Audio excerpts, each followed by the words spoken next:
जय श्री कृष्ण। राधे राधे। आइए सुनते हैं पौष पुत्रदा एकादशी की कथा। श्री कृष्ण के चरणों में अर्जुन ने प्रणाम कर श्रद्धापूर्वक प्रार्थना की, हे मधुसूदन, अब आप पौष माह के शुक्ल पक्ष की एकादशी के महात्म्य को बताने की कृपा करें। इस एकादशी का क्या नाम है, इसका क्या विधान है, इस दिन किस देवता का पूजन किया जाता है। कृपा कर मेरे इन सभी प्रश्नों को विस्तार सहित उत्तर दे। अर्जुन के प्रश्न पर श्री कृष्ण ने कहा, हे अर्जुन, पौष माह की शुक्ल पक्ष की एकादशी का नाम पुत्रदा है।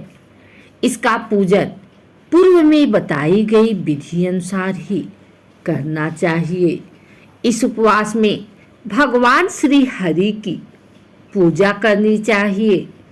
संसार में पुत्रदा एकादशी उपवास के समान अन्य दूसरा व्रत नहीं है। इसके पुण्य से प्राणी तपस्वी, विद्वान और धनवान बनता है।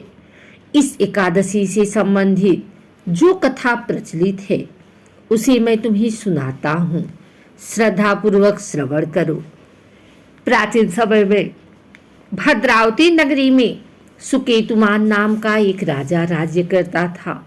उसकी कोई संतान नहीं थी। उसकी पत्नी का नाम शैव्या था। उस पुत्रहीन राजा के मन में इस बात की बड़ी चिंता थी कि उसके बाद उसे और उसके पूर्वजों को कौन पिंडदान देगा।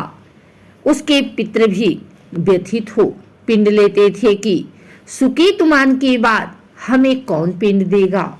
इधर राजा भी बंधु बांधव, राज्य, हाथी घोड़ा आदि से संतुष्ट नहीं था। उसका एकमात्र कारण पुत्रहीन होना था। वेदांत पुत्र के पितरों और देवताओं में उत्तीर्ण नहीं हो सकते। इस तरह राजा रात दिन इसी चिंता में घुला करता था। इस चिंता के कारण एक दिन वह इतना दुखी हो गया कि उसके मन में अपने शरीर को त्याग देने की इच्छा उत्पन्न हो गई।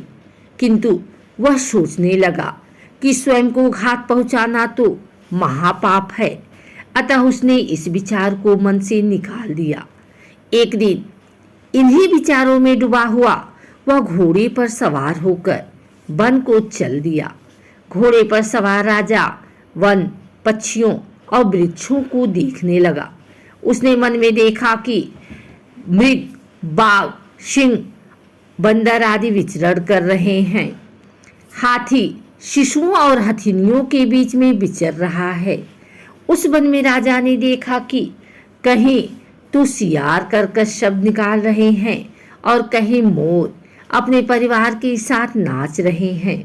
वन के दृश्यों को देखकर राजा और ज्यादा दुखी हो गया कि उसकी पुत्र क्यों नहीं है। इसी सोच विचार में दोपहर हो गई। वह सोचने लगा कि मैंने अनेक यज्ञ किए हैं और ब्राह्मणों को स्वादिष्ट भोजन कराया है, किंतु फिर भी मुझे यह दुख क्यों मिल रहा है। आखिर इसका कारण क्या है। अपनी व्यथा किससे कहूँ। कौन मेरी व्यथा का समाधान कर सकता है। अपने विचारों में खोए राजा को प्यास लगी। वह पानी की तलाश में आगे बढ़ा। कुछ दूर जाने पर उसे एक सरोवर मिला। उस सरोवर में कमल पुष्प खिले हुए थे। सारस, हंस, घड़ियाल आदि जल क्रीड़ा में मग्न थे। सरोवर के चारों तरफ ऋषियों के आश्रम बने हुए थे। अचानक राजा के दाहिने अंग फड़कने लगे। इसे शुभ शगुन समझकर राजा मन में प्रसन्न होता हुआ घोड़े से नीचे उतरा और सरोवर के किनारे बैठे हुए ऋषियों को प्रणाम करके उनके सामने बैठ गया। ऋषिवर बोले, हे राजन, हम तुमसे अति प्रसन्न हैं। तुम्हारी जो इच्छा है हमसे कहो। राजा ने प्रश्न किया, हे विप्रो, आप कौन हैं और किस लिए यहाँ रह रहे हैं। ऋषि बोले, राजन, आज पुत्र की इच्छा करने वाले को श्रेष्ठ पुत्रदान प्रदान करने वाली पुत्रदा एकादशी है। आज से 5 दिन बाद माघ स्नान है और हम सब इस सरोवर में स्नान करने आए हैं। ऋषियों की बात सुन राजा ने कहा, हे मुनियों, मेरा भी कोई पुत्र नहीं है।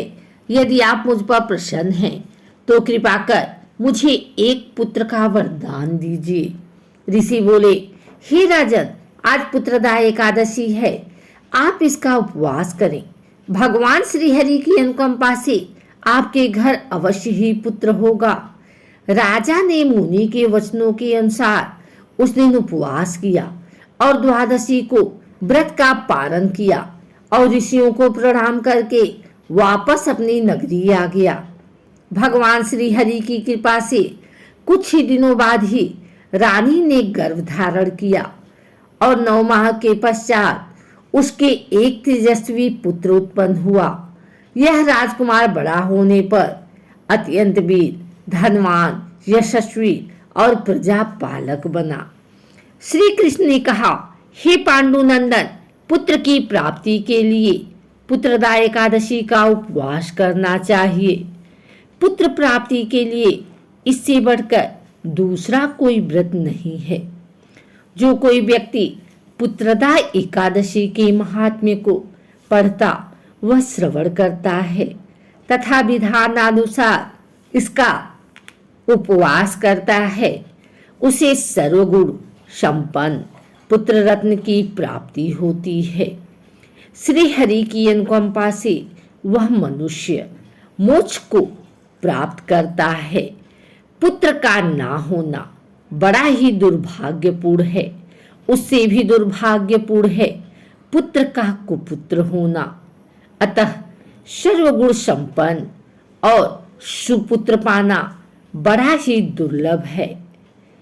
ऐसा पुत्र उन्हें ही प्राप्त होता है जिन्हें साधुजनों का आशीर्वाद प्राप्त हो तथा जिनके मन में भगवान की भक्ति हो।